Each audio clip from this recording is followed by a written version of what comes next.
본문의 시대 상황은 주전 605년 바벨론 느부갓네살 왕의 통치 원년인 때입니다. 그리고 유다 왕 여호야김 4년 때라고 명확히 밝히고 있습니다. 하나님은 예루살렘에 사는 유다 백성들에게 이때 이 말씀을 주고 계십니다. 예레미야는 요시야 13년 때부터 예언을 시작했다고 밝히며 그들이 이미 예레미야를 통해 23년 동안 너무나 많은 말씀을 들어왔음을 강조해서 말하는 것을 보게 됩니다. 긴 세월 동안 예레미야는 열심히 하나님의 말씀 전했다라고 이렇게 강조해서 힘주어 말하고 있습니다. 왜 이렇게 이것을 강조할까요? 그러나 왜 그러냐면 이스라엘 백성은 그 말씀을 전혀 듣지 않았다라는 걸 말합니다. 하나님의 은혜로운 사역과 이스라엘 백성의 완악함을 대조하고 있는 것이 앞에 있는 말씀입니다.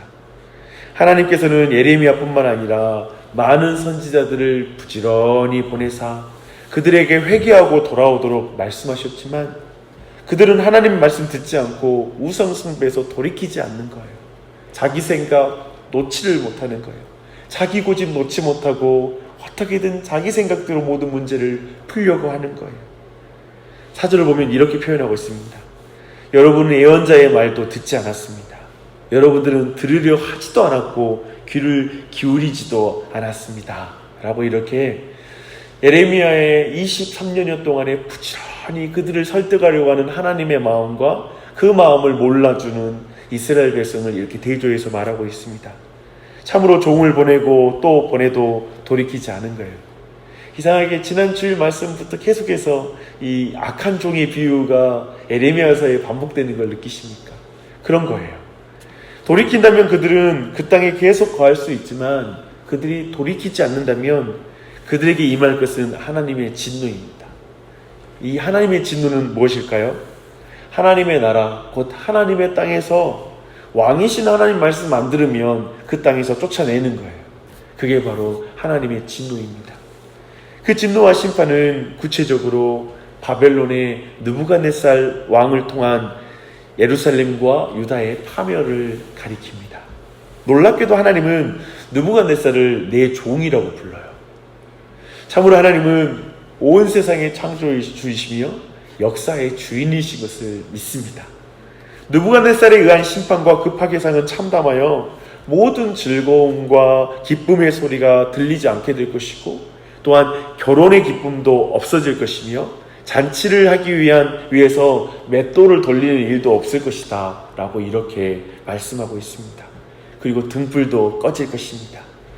그러나 놀라운 약속인데요, 70년이 지나면 바벨론도 하나님의 심판을 받게 될 것이고 유다의 백성들도 노임을 받게 될 것이라고 말씀하고 있습니다.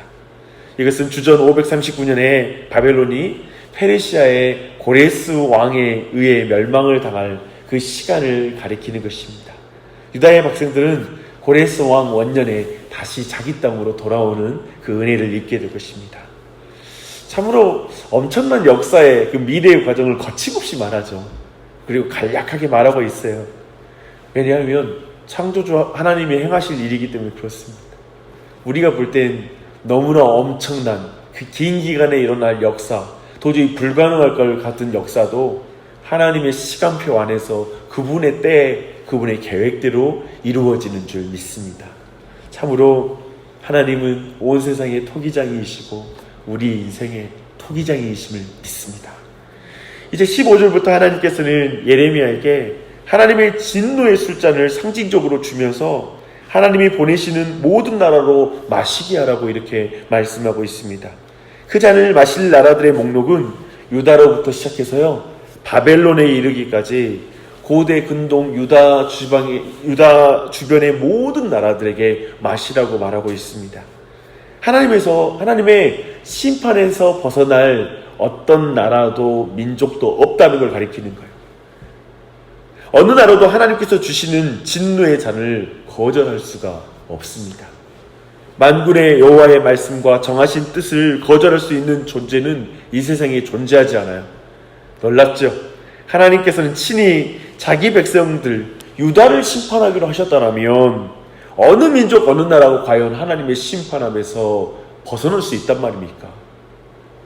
또 하나님의 심판은 모든 지도자를 포함하는 심판일 것이라고 34절부터 37절까지 말씀하고 있습니다. 사랑하는 여러분, 참으로 하나님의 심판을 피할 자가 아무도 없습니다. 모두가 하나님의 진노의 잔을 마셔야 됩니다. 이 잔을 피할 자가 이 자리에도 아무도 없었습니다. 모두가 죄인이어서 하나님의 영광에 이를 자가 아무도 없는 것이죠. 사람에게 정한 것은 죽음입니다. 죽음 이후에는 심판이 있는 것입니다. 참으로 우리 자신이 하나님의 진노의 잔을 피할 자가 아무도 없음을 고백하게 되는 그러한 장면이 아닐 수가 없습니다. 우리 실력대로라면 하나님 말씀 듣지 않고 거듭해서 하나님 말씀 거절하다가 진노의 잔을 받기에 합당한 자가 아닐 수가 없습니다. 그러나 비록 하나님의 정해진 심판은 피할 수 없겠지만 선지자의 눈은 멀리 심판이 끝나고 여호와의 구원의 은혜가 임할 걸 바라봐요. 하나님의 때는 정해져 있어요. 하나님의 백성들은 하나님의 때가 있다는 것을 알고 삽니다. 우리의 인생에 짙은 고난이 닥치고 인생의 긴 어둠의 터널이 와도 하나님의 정한 때가 되면 다시 회복할 것을 우리는 믿습니다. 그것은 우연이 아니라 하나님이 정하신 때예요. 이 역사적인 상황 속에서 우연히 우리에게 그런 회복이 오는 게 아니라 하나님이 정하신 계획대로 우리의 삶에 회복이 있을 것입니다. 참으로 아무리 어려운 연단도 영원히 계속되지 않으며 하나님의 뜻을 이루는 것임을 옛 성도들은 늘 알고 있었습니다. 다니엘은 말씀을 묵상하다가 오늘 본문 말씀 발견하거든요. 그래서 감동해서 하나님 앞에 무릎을 꿇어요. 그 감동한 말씀이 뭐냐면 70년, 하나님이 정하시는 그 70년 후에 회복이 있을 거란 걸 보면서 다니엘이 그 사실을 회복하고 그 사실을 믿고 그 인생 속에 사실은 그 어린 나이부터 저 바벨론의 궁전 안에 가서 얼마나 연약했어요. 얼마나 무력해요. 그러나 그 안에서 믿음을 지키잖아요. 다니엘과 세 친구가. 바로 이 70년이라는 약속, 하나님의 말씀을 믿음으로 그 자리에 섰던 것입니다. 그래서 그는 회개합니다. 하나님의 때가 있다라는 사실과 그 때가 하나님이 정하신 때라는 걸 알 때 하나님의 백성들은 하나님 앞에 무릎 꿇으면서 소망 가져요. 하나님 말씀 믿으면 우리는 주님이 오시는 날까지 무릎 꿇으면서 주님 때가 올 걸 믿고 회복의 때가 올 걸 믿고 기도할 수 있는 이유가 있는 것입니다. 능력을 받는 것입니다. 그는 참으로 회개하면서 하나님의 때를 기다릴 줄 아는 그런 사람이었습니다. 이렇게 우리 모두가 소망 가운데 어두운 심판의 터널, 어두운 인생의 터널을 통과할 수 있는 것입니다. 그리고 무엇보다도 우리가 이 시간 이 말씀을 통해 한 가지 중요한 복음을 봤으면 좋겠습니다. 주님이 붙잡히시던 날 밤에 겟세마네 동산을 한번 기억해 보십시오. 주님은 자신이 마셔야 할 잔을 옮겨달라고 간구합니다. 그 잔은 주님의 진노의 잔이었죠. 사실 그 잔은 우리 모두가 마셔야 될 잔이에요. 모든 이방 나라가 피할 수 없는 잔. 아무도 그 잔을 피할 수 없는 하나님의 진노의 잔. 하나님 나라를 반대하고 악을 행한 모든 사람들에 대한 하나님의 심판의 잔. 하나님의 말씀을 종을 보내고 또 종을 보내도 그 종의 말을 듣고도 깨닫지 못하는 그 백성들을 위한 잔. 바로 우리 구주는 그 잔 앞에 이렇게 말씀하시죠. 하나님, 이 잔을 하시마거든 이 잔을 내게서 옮겨주시옵소서. 그리고 나서 이 말씀을 또 하시죠. 내 뜻대로 마시옵고 아버지의 뜻대로 하옵소서. 결국 아버지의 뜻이 그 잔을 자신이 마시는 거라면 그 잔을 마시겠다라고 말씀하십니다.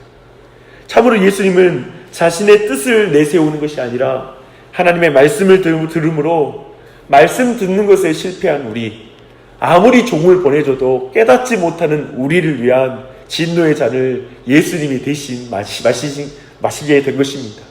이때에는 고레스, 저 이방인의 왕이 쓰임받아서 심판하고 그리고 고레스를 통해서 또한 회복되었죠. 그러나 이제 우리 구주 예수님 참된 왕은 우리의 진노의 잔, 우리가 받아야 될 죽음의 잔을 대신 마심으로 우리가 구원을 얻었음을 기억하십시오. 예수님의 고난의 잔은 대리와 구속의 수단이었던 것입니다. 이분이 우리에게 계시지 않습니까? 그 잔을 마실 때 그는 우리의 죄를 지셨고 우리를 위해 죄에 대한 하나님의 진노의 전체 무게를 다 짊어지신 것이 아니겠습니까? 또한 예수께서 영광으로 계시될 때에 우리가 나누는 고통도 될 것입니다. 이분이 우리의 인생 속에 함께 하십니다. 이분이 우리의 인생 가운데 함께 그 길을 걸어가고 계십니다. 그러니 여러분의 인생에 암울한 시기를 걷는 분이 계시다면 모든 것이 정한 때가 있음을 기억하며 이 예수 그리스도를 의지하여 기도하는 걸 멈추지 마십시오. 주님 안에 소망 안에 있는 걸 멈추지 말고 절망하지 마십시오. 그 모든 때는 토기장이신 하나님의 손에 다 있습니다. 그분의 손에서 다 신원되고 회복될 것입니다. 혹시 어떤 암울한 상황에 처해 있더라도 그 어두웠던 겟세마네 동산을 기억하십시오. 그날처럼 어두운 밤이 있겠습니까?